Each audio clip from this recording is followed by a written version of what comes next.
なんだ？新手のアトラクションにしちゃ。違う。テロか。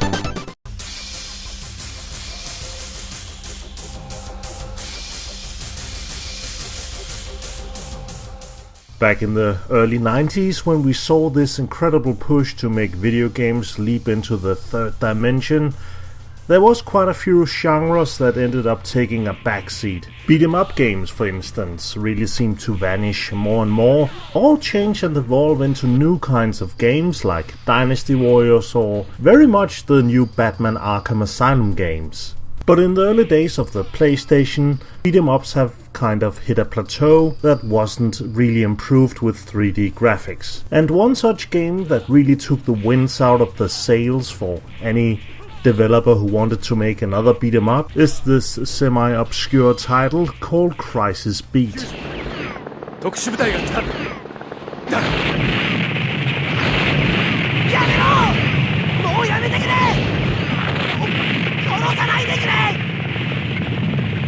Eiji.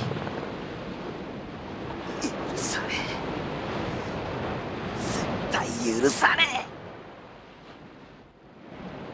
俺の名はエイジ。刑事だ。協力してくれ。奴らをぶっ飛ばす。You play as one of 4 passengers aboard the futuristic ocean liner Princess of the Fearless as it gets siegejacked by terrorists. The character selection is comprised of A.G. Garland, a New York cop, Julia Jefferson, who is a fancy lady from Belgium, Kenneth Kirova, who is a Russian spy man, and the incredibly British-sounding Jan H. Feisu, who is a girl who is dressed up as a boy or something.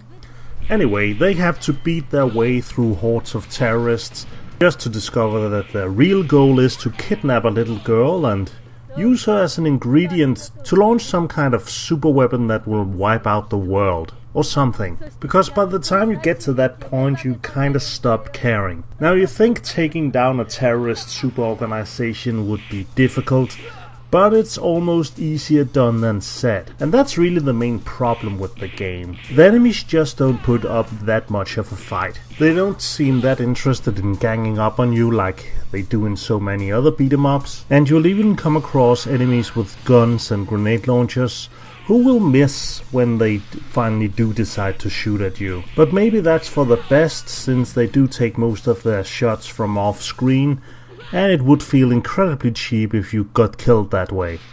The bosses are also incredibly easy for the most part. They will get some attacks in that take a good chunk of health, but if you walk in on them while they're down, they will almost never try and do any form of wake-up attack. The most problems I had were probably during the last boss fight, where I lost most of my lives. But this was only because I had mostly stopped caring at this point. I mean, sure, you can crank up the difficulty of the game, but that only makes it take longer to complete, giving the enemies slightly more hit points.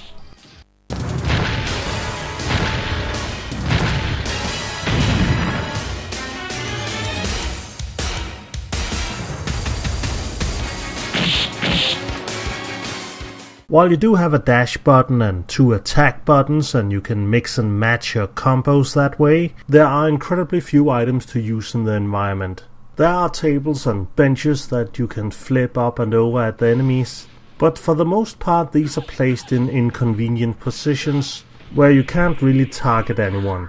The reason the developers did this is to try and set up the enemies for something they call a lock-on counter. Now this is where you trap an enemy between you and an item in the environment, where the screen will flash and you'll get a special animation as well as 5,000 points.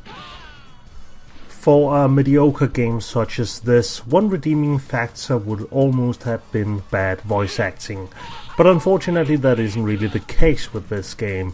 They kept to the original Japanese and had it subtitled instead.